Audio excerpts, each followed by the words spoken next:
A disability is something that has a major impact on your life. Every disability is different. And it's never the same thing for two people. I am blind in my right eye totally and partially sighted in my left eye. I was 18 years old. We were traveling way too fast on a gravel road. Broke my neck, my back. My Asperger's syndrome and my cerebral palsy.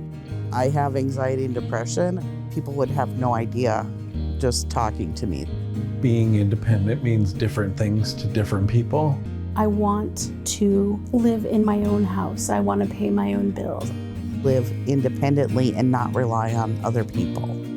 When someone is not able to live as independently as they can, it does have a detrimental effect on people's physical and mental well-being. It's no complicated thing. It's just that people with disabilities want to be included. Plenty of people get stuck in ruts when they feel like they can't overcome something in their life. That's where LIFT comes in. Living independently for today and tomorrow. LIFT. We help people of all ages and all types of disabilities find the resources or acquire the skills to live as independently as possible. We serve the southeastern 18 counties here at the Billings office. We have a variety of things that we offer. We can help with grant funding for adaptive equipment. Maybe a home modification so they're able to access their home. We help people to find that funding. Helping people apply for Social Security benefits. Medicaid, Medicare, housing. They have a peer support group. Peer support, I think, is key. Sharing life experiences is one of the most powerful things to help people who might be new to disability, who might be struggling with their disability.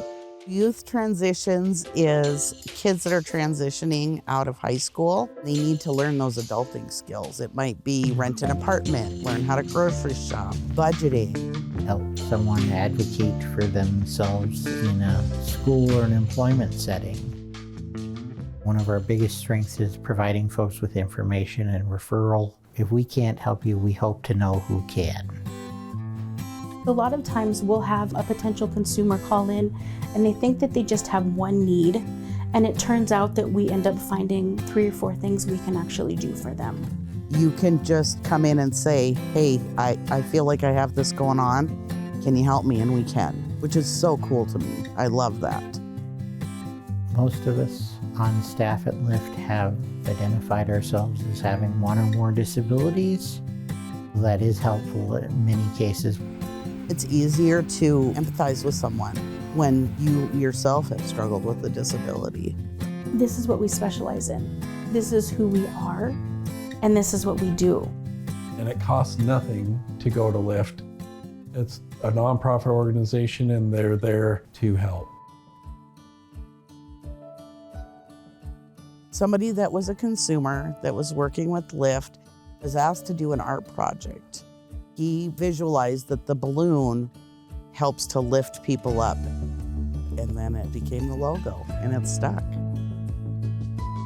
There's been success on all kinds of levels. It's really rewarding to have a consumer go, hey, I was able to do this by myself today.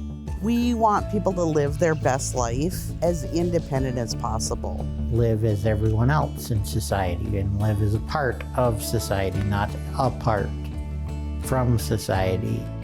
Everybody needs help. Sometimes you just need a little more help, and that's okay. That's absolutely okay. There's plenty of life to live still, and there's a way you can do it. Keep chipping away at it, little by little by little.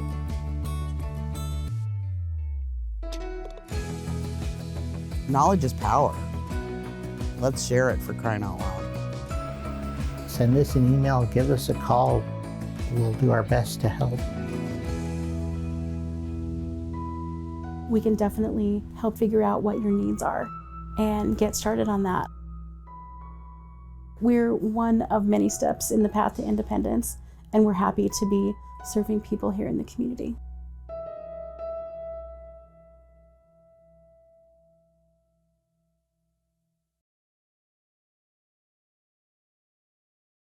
Good day and welcome to Living Well in Montana. Living Well in Montana is a program of living independently for today and tomorrow, or LIFT, L-I-F-T-T as we like to call ourselves.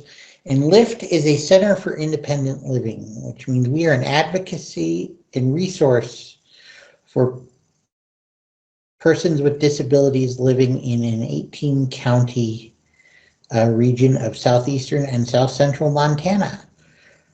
We serve anyone in that region with any type of disability at any age. For more information about our programs and services, please visit us on the web at lift.org or download our app from the Google Play or Apple App Store. My name is Jed Barton, and I am a public relations specialist at LIFT. And to introduce our show today, I'll start by saying that every service we provide at LIFT, whether it's our diabetes prevention program, our independent living services, our personal care assistance program, the pre-employment transition services, all of those services are designed with one goal, one overarching goal in mind, and that is that people with disabilities should have the not only the opportunity or the privilege, but the right to live in a community of their choice and as independently as possible. Just so happens that in 1999, the Supreme Court of the United States came to the same conclusion as it regards the interpretation of the Americans with Disabilities Act, and that came about through a decision known as Olmstead, although as we'll learn in a moment, Olmstead isn't the most important character in the story by far. And what the Olmstead decision said is that state governments, the federal government, and other folks who provide services to persons with disabilities need to do so in the least restrictive environment possible and ideally within integrated community settings. Montana has worked over the last 2 decades in stops and starts to try and discern what that means for services and people with disabilities here in our state. And we're one of those start positions again, and helping to lead that start position, or helping to lead some of the planning for what Olmstead implementation might look like here in the Big Sky is our guest today, Molly Kimmel. Molly is the Executive Director of the Rural Institute for Inclusive Communities at the University of Montana. Welcome, Molly. Thank you so much, Jed. I'm really happy to be here. Great. Let's start with a little bit more background about Olmstead. Let's answer the question, why are people seeing Lois and Elaine come to Montana on their screens right now? And why is Olmstead not the most important character in the story? My favorite place to begin right there, and I owe this to our friends and colleagues at Disability Rights Montana for bringing this up when we were first discussing revisiting Montana's Olmstead Plan, which was last updated in 2006. So we are well overdue, as you said, to start again and to keep that momentum. So what we know about the Olmstead decision, that is the law that was created in 1999, is called Olmstead. But the women who brought the lawsuit forward were Lois Curtis and Elaine Wilson. And these were 2 women in Georgia who had intellectual and mental health disabilities. and they were in and out of the state institution and in for longer than they were out, to the point that their providers said, you know, these women can and should be living in the community if they have the right supports in place.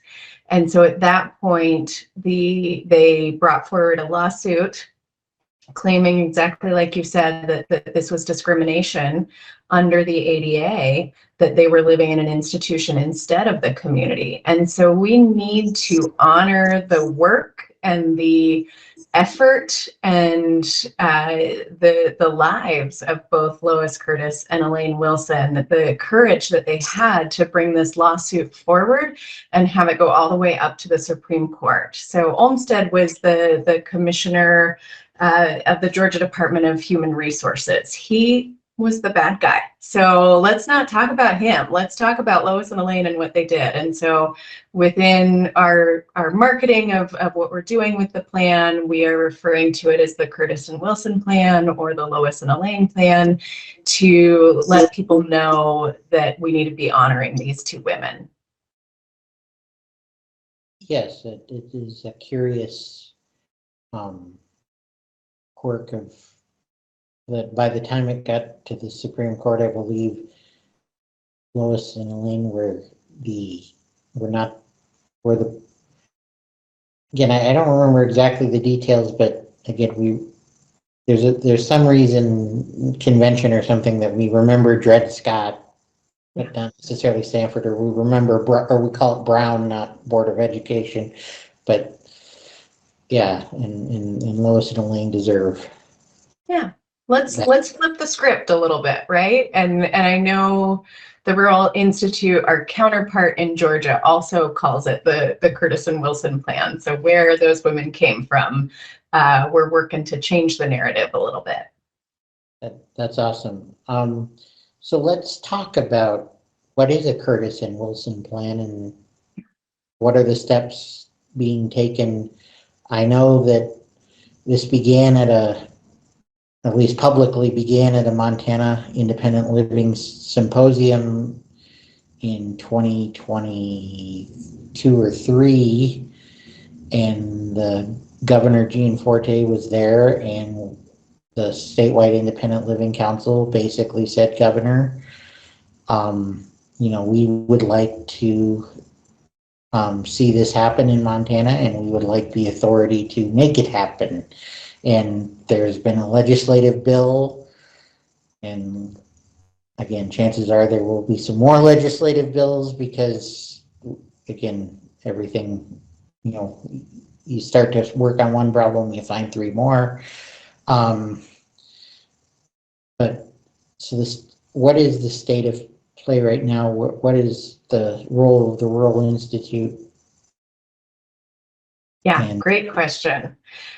So I'll back up a little bit. I was at that meeting. I was not in person. I was on Zoom, but the SILC, the Statewide Independent Living Council, I'm not going to say cornered, approached very nicely Governor Gianforte and said, listen, this is the law, and we have not had an updated plan in Montana since 2006.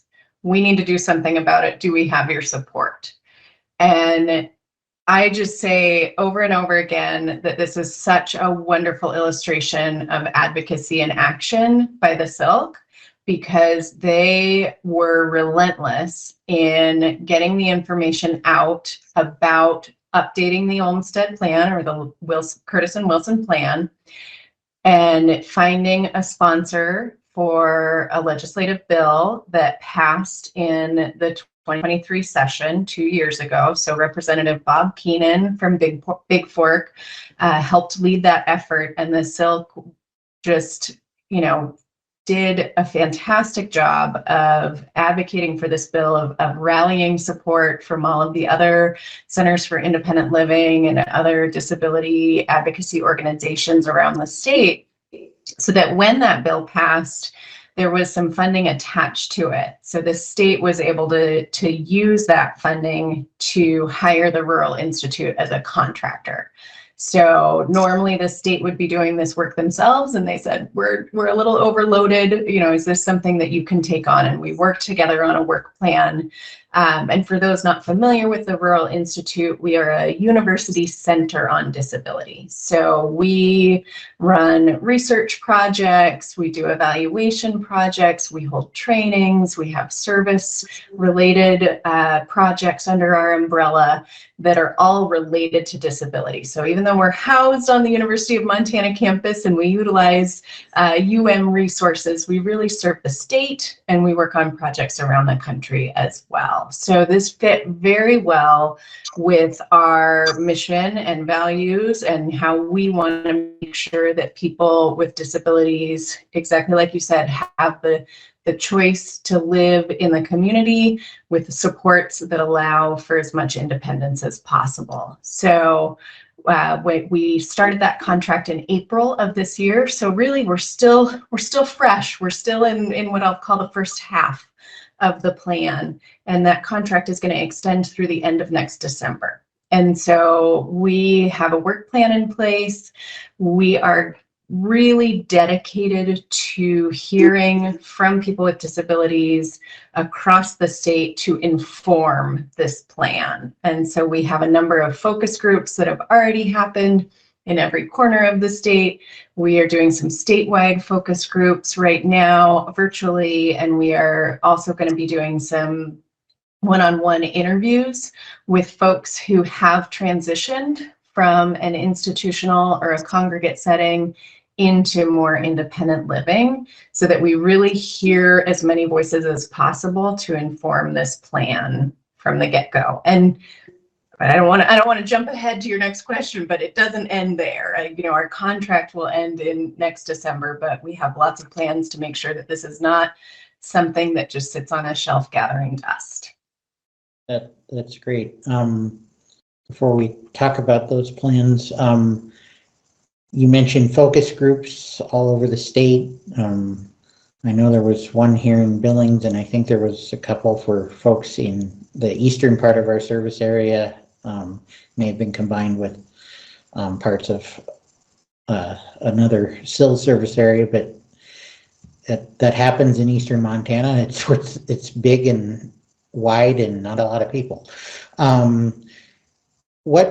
Again, I know you probably are still analyzing and reviewing data, but is there anything that you've heard at those, or your team has heard at those listening sessions that you can share? Over and over and over again. I don't think it's going to come as a surprise to folks that what we hear is challenges specifically around transportation, housing, and healthcare. Those are the big three. And so we were really intentional in how we formatted the questions of the focus groups to be, what are those challenges and barriers, but also to hear from people, what does the state of Montana need to do to be more inclusive, to have more integrated services, and to provide people with choice? So really trying to shift to solution-oriented questions, because I'm sure you're not surprised that housing, transportation, and healthcare were what comes up. That is what we hear in the work that we do. So we have the data to back that up, which is awesome. We have that focus group information to show this is what we hear from people across the state. You know, we had 4 focus groups in eastern Montana, so that was pretty good, all things considered, out of the 20 that we held. But really trying to dig a little deeper into what's working and what can we build on and what can we ask the state to invest in, so that we have some concrete strategies and activities when that plan is complete. And I haven't analyzed that part of the data yet, so still to come. Fair enough. Yeah, transportation, housing, healthcare, that's what comes in to our frontline staff each and every day, problems and concerns related to those. definitely dominate the work we do in terms of serving individual consumers as well as advocacy efforts. And there, unfortunately, there are no easy answers, but again, I think it's wonderful that we are in this process and that somebody is taking the time to listen to Montanans with disabilities and their advocates and their caregivers about what's going on the ground. I think people have in their mind that this is some kind of revolutionary concept we're talking about here, but and it might have been in 1999, but the fact of the matter is that, you know, under its own weight, the main institutional congregate living system, the nursing homes, are somewhat collapsing. I'll be relatively blunt. And again, I understand that it's a change for our rural, particularly for our rural communities, and how they view how they, you know, these are communities that, you know, whether it's through a religious organization or through a county government or something, came together to start these nursing homes. It's not like a giant corporation, you know, plopped one down. How do, you know, I've been doing this work for 14 years. Is there a way we can gently guide communities as a whole to view independent living as something that they can invest in and they can still have a place in, and that there's still, I mean, you know, you may not have the same brick and mortar operation, but there are still jobs, hopefully good paying jobs. We have to do something about that. And there's still, you know, it's not that we're, you know, I think people fear that their loved ones, you know, might be living independently, but they'll be cut off from community. Mm-hmm. And that's the story we have to create. So, you know, it's cheap. Let's look at the numbers. It is cheaper to live in community than it is to live in an institution. So we are expending fewer state dollars when people live in community. And again, it's about living in community with the necessary supports. So what are those supports that allow people to feel like part of a community, to be able to go on outings, to be out? You know, I heard a lot when we were talking about transportation is, I don't get to go out after 5 and I don't get to go out on weekends. That's not living in community when you have those kind of restrictions placed on you. So it's really, you know, I think our rural community strength is a positive for Montana. We have communities that look out for each other and want the best for the residents of those smaller towns. And so let's talk about what that looks like for them to be fully integrated into the activities of their community. And again, I think a lot of it is getting the voices of people from smaller, rural, less resourced areas, because a lot of what comes down from the federal legislators are solutions for urban environments. And that just doesn't work in Montana. So we need to show our voice and have people participate and engage in these activities to say, this is what my life is like, and here's how we can make it better. Yeah, I've been at conferences and stuff where we're talking about transportation and we're talking about light rail, and light rail is lovely. You know, but you know, I believe it is our soon to be former senator, John Tester, who I was in a meeting with, who said, you know, what folks don't understand is that for mass transportation, you have to have a mass. Yes, yes. And I heard such a cool story at one of the focus groups of a small town in Montana who has a wheelchair accessible van that is used for a more congregate setting. However, the town has figured out a way to use that van for other participants or for other residents of that town in the off hours, you know, not the 9 to 5, when the van is in use, other people can use it to get to community events or different social activities. And I thought, well, that's brilliant. You know, how many buses sit empty in a town because we only use them during school hours during the week? And how can we leverage alternative drivers and different technology to set up something where those buses that are sitting empty can be utilized? So we just got to get creative. And the same is true with with healthcare, with housing. We've got to get creative. We've got to commit to building, you know, housing that, you know, is accessible from the get-goes, because again, Lord knows we're spending a lot of time and a lot of money remodeling houses, and obviously we don't want to just start tearing things down because they're old and inaccessible. But you know, if the new stock of housing being built is already accessible, you know, that makes it easier to go back and renovate.